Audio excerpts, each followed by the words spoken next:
प्रेम से बोलिए शंकर भगवान की जय, गौरा माता की जय, कार्तिकेय गणेश की जय। तो देखिए गुरुबाई ने आप लोग के बीच बहुत सुंदर शिवरात्रि व्रत के कथा सुनाओ तनी। हमरे कथा के आप शुरू से लास्ट तक सुनम आ सुन के कमेंट बॉक्स में बताई कि हमार कथा सुन के आप सबन के गुरुबाई ना कैसन लगत अटे। आ कमेंट बॉक्स में सुन के आप सब कमेंट बॉक्स में हर हर महादेव लिखब। देखी एगो बूढ़ी माई के गरीब वाली कैसे भगवान शिव जी कैसे भोलेनाथ कैसे उनके धन दौलत देले बाने, कैसे उनके परिवार देले बाने। तो आप सब हमरे कथा के शुरू से लास्ट तक सुनम, तबे जानम कि कथा में का भाव रहला, का ज्ञान रहला, कैसे भगवान शिव कैसे महादेव जी और बूढ़ी माई के कैसे इतना धन दौलत बाल बच्चे सबके उनके नाती पोता सबके हु कैसे हो गइल बा। तो आप सब गुरुबैना हमरे कथा से के शुरू से लास्ट तक सुनम, तबे जानम कि कथा में का भाव रहला आ का ज्ञान बा आ का रहस्य बा। तो देखी सुन के कमेंट बॉक्स में आप सब लास्ट में लिखम हर हर महादेव।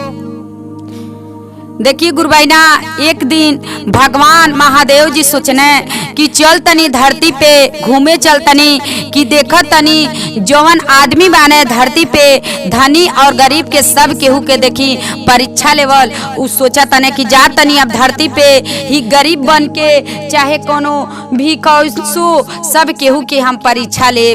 देखी गुरुबाइना भगवान भोलेनाथ ये सोचा तने माता गौरा पार्वती कहतली कि आप का सोचतनी। तू कहतनी महादेव जी कि हम ये कहतनी कि आज जातनी हम धरती पे जातनी आ ये सोचतनी कि जाके जे धनी बा गरीब बा सब केहू के जातनी परीक्षा लेवे। सब केहू देखी कि अगर केहू पूजा करता तो देखी कैसे करता आ कैसे इनके होता। देखी यही खातिर ऐसे महादेव जी आ कहतनी गौरा माता से। गौरा जी कहली कैसन बा आप चलब तो हमहू के संगमा हमहू के लिए ले चली। जब आप चलब धरती पे तो हम कहे नहीं चलब, हमहू चलब। देखी उहो कहली गौरा जी कहली हमहू चलब। देखी अब भगवान भोलेनाथ आ गौरा माता दोनों जानी लोग आ दोनों जानी आके लोग आ दोनों जानी कहल जला एगो गरीब बन के दोनों जानी लोग आवे लालो ताकि पति पत्नी है के आ दोनों जानी गरीब बन के लोग आए लो। देखी अब गरीब बन के जब आए लोग अब कही लोग चला गांव में। भगवान शिव आ गौरा माता कहेली कि अब चले के गांव में। गौरा माता कहेली अब चलत उनके कहेली कि अब हमके बहुत जोर से हमके भूख लगल बा आ हमके कहीं भोजन आप करा दी। महादेव जी के कहेली कि हमके कहीं आप भोजन करा दी, हमके बहुत जोर से हमरा के भूख लगल बा। अब देखी महादेव जी सोचा कहतनी ठीक बा रुका हम तो के केहू से खीर बनवा के हम केहू से मांगतनी आ मांग के तो के हम खियावतनी। देखी माता गौरा पार्वती रचले वाली कि उनके भूख लगी, लेकिन कहतली कि यही में भूख में ही भोजन में ही परीक्षा लेग बा कि के कैसन बा आ के कैसन नाई बाटे। देखी एक बहुत धनी के औरत रहली। देखी उनकर घर द्वार बहुत मस्त रहल, सब कुछ भरल रहल आ जौन पहिन ओढ़ के देखी अपन घर के रहली। देखी अब जातने भगवान भोलेनाथ महादेव जी जातनी गरीब तो बनी गइल बा, लोग भेष बदल के लोग जाता लो आ केवाड़ी पे लोग ठोकता लोग, जौन बाहर के दरवाजा बा वही पे मारता लोग। आ जब वही पे मारता ने लोग तो उ निकलली घर में से। आ जब घर में से निकलली तक कहतने का भगवान महादेव जी का कहतनी। देखी गरीब के रूप जब बदलले बानी तू चिन्हत ताली ना चिन्हले रहती भगवान हमें तू काहे खाए के नहीं देती, लेकिन भेष बदल के अब परीक्षा लोग लेता लोग कि देखे के गरीबे के दान लोग करे ला लोग, देखे के केहू के भोजन करावे। देखी अब का कैली कह जब महादेव जी कहनी कि थोड़ा सा खीर बना के हमके दे दे तू हम खा लेती आ हमारा है जौन पत्नी वाली ई बहुत इनके भूख लगल बा इहो खा लेती। कहतली का कि तू जा हमरे दरवाजे पे, तोहरे जांगर ना बटे, जा तू कहीं मांगे उनके, जा तू बना के अपने हाथे खा लियो। देखी का कैली, खेदी देहली। जब खेदी देली तो महादेव जी रानी या गौरा माता रानी जब खेदी देली तो देखी 2-4 के घर के बाद जब महादेव जी जातनी तब उ जौन बूढ़ी माई रहली, बूढ़ी माता जौन रहली तू बहुत वो भगवान के बहुत पूजा करत रहली। भगवान महादेव जी के पूजा करते, इनके तो धन दौलत सब कुछ रहल, भगवान के पूजा करत रहली, लेकिन कभी केहू के दान ना देत रहली। सब केहू की है कहत रहली कुछ ना कुछ, जा लोगन तो उनके जांगर पाजर ना जा लोगन अपन क के खा लोगन बना के। देखी लेकिन ये बूढ़ी माता के दरवाजे पे आयल बने, दोनों जानी जब आयल वालो तो वो लोग देखी केवाड़ी बंद करके बूढ़ी माई सुतल वाली। आ जब केवाड़ी लोग भड़बड़ा उठ के अली बाहरे, जब उठ के बाहरे आवत अली तो देखत अली ई तो लोग कहत न कि का कहत न कि थोड़ा हमके खीर बना के खिया दे तू, आ खीर बना के खिया दे तू तो हमन के दोनों जाने के पेट भर जात, तब हमन के आगे जैती के काहे से हमन के बहुत ज्यादा हमन के भूख लगल बा।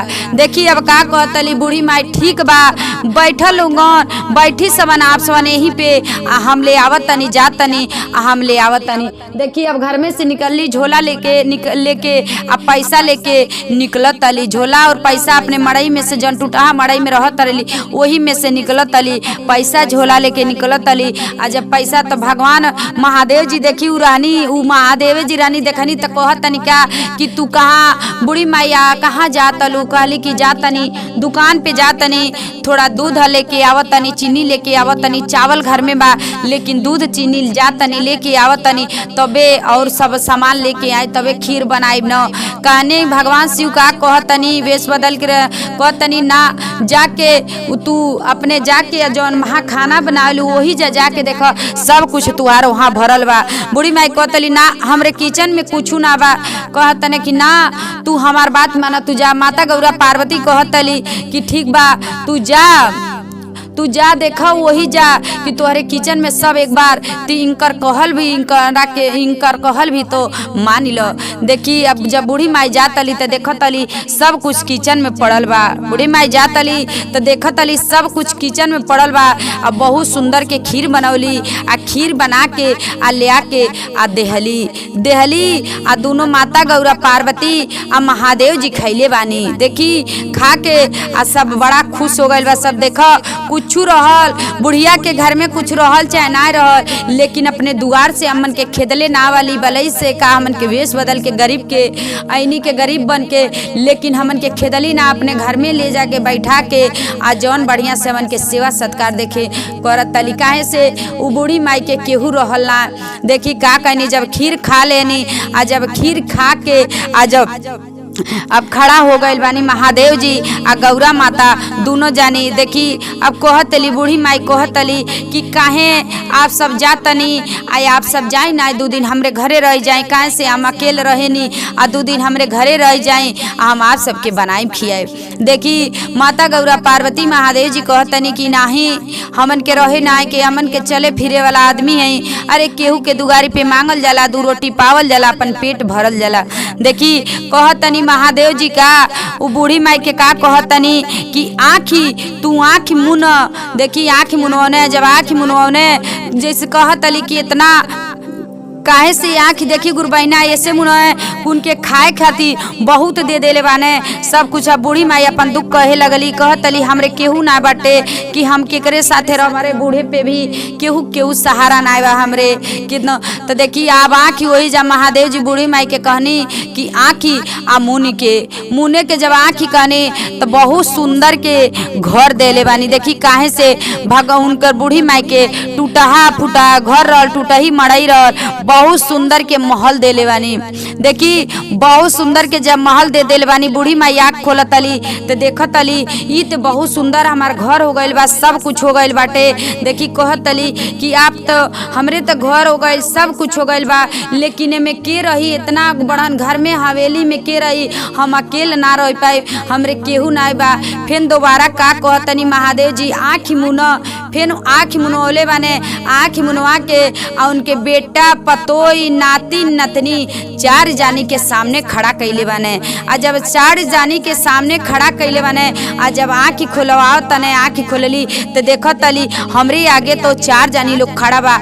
अब का कई लोग चारों जानी लोग अपने माई के गोड़ धरे लगने। अब माई सोचे लगली ई कहाँ से कहतनी माई का कहतनी कि लगत बूढ़ी माई कहतली कि आप देखी इंसान नहीं है, आप केहू के माया, आप भगवान हैं, आपके जब हमरे साथे ये तर करतनी तनी अपने रूप में आ जाई। वही जब बूढ़ी माई कहतनी आ जब बूढ़ी माई कहतनी भगवान शिव आ माता गौरा पार्वती दोनों जानी लोग अपने रूप में लोग आयल। आ जब बूढ़ी माई देखले वाली तो वही जा गोड़े गिरल वाली आ वही जा देखी महादेव जी उनके धन दौलत दे के आ सब कुछ अब बूढ़ी माई के घर से अब निकल गईनी। जब निकल गईनी देखी जेकरे दरवाजे पे पहला बेर गइल बनी वो अपने घर में अकेल वाली, उनके धन दौलत इतना बा लेकिन खीर बना के ना खिएली। देखी ऊ हो गईली गरीब।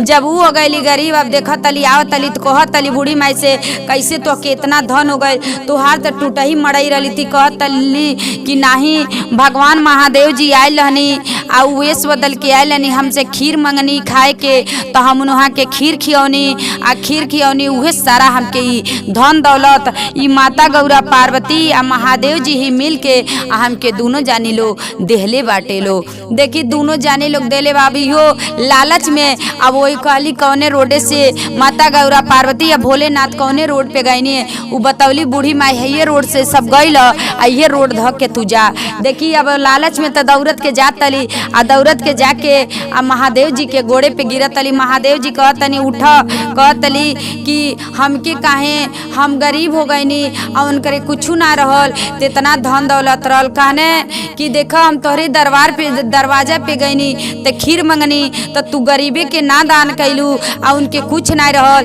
तू गरीबे के दान कैली है। जब गरीबे के दान कैली पूजा करत रही है लेकिन पूजा में ही उनकर परीक्षा लेत रहनी है आ तूहू हमार पूजा करेलू तुहार परीक्षा लेनी तो तू परीक्षा में तू फेल हो गईलू, तू ना देलू। कहत कि हे महादेव जी हे माता गौरा पार्वती हमार जितना धन दौलत रहल उतना दे दी। कहतने का कि ठीक बा जा मेहनत कर मजूरी कर पैसा आई आगे खर्चा होई। देखी भगवान शिव का कहतनी मेहनत कर मजूरी कर पैसा आई आगे खर्चा होई। ये कहने आ कह के आ देखी आगे बढ़ गई ने चल गई ने। अभी अब आईली गाँव में तो अपने केहू के लेबराई करे, केहू की ईटा ढोए, केहू के कुछ करे। अब देखी उनके ये कुल मजूरी क के आ पैसा कमा आ वही से खा वही से अपन जीवन काटे। देखी तो कभी ई ना गुरबहिना कहल जला कि हमरे धन दौलत बा तो देखी केहू के दान न करी, केहू कुछ रहे उनके ऊ आवता मने अपन कर्म बना दे अपने दे दे। ऊ जौन करी गलती अगर ऊ देखी गलती जौन करी ओकर ते पाप ऊ खुद ही पाई। तो देखी आप सब गुरबहिना कबो ई ना कहब कि हमरे दरवाजे पे केहू भिक्षा मांगे आवता तो उनके 2 बात बोल के और उनके खेद दी। कबो गुरबहिना ऐसा ना करो, काहे से कभी भगवाने ही भेष बदल के आपके दरवाजा पे आ सके ने। काहे से कौने प्रकार से आपके घर में गरीब बानी तो कौने प्रकार से आपके घर में धन दौलत होता ये केहू ना जानता। आज धनी रहता तो कैसे गरीब हो जाता। तो कभी धनी लोग बांटे लो तो कभी अपने धन पे लोग घमंड ना करी लो। काहे से घमंड कैले पे धन के नाश हो जाला, विनाश हो जाला। तो आप सब गुरबहिना हमरे कथा के शुरू से लास्ट तक सुनो ती कथा के भाव पा जाए। मैं कथा के सुन के आप सब लास्ट में लिखा हर हर महादेव।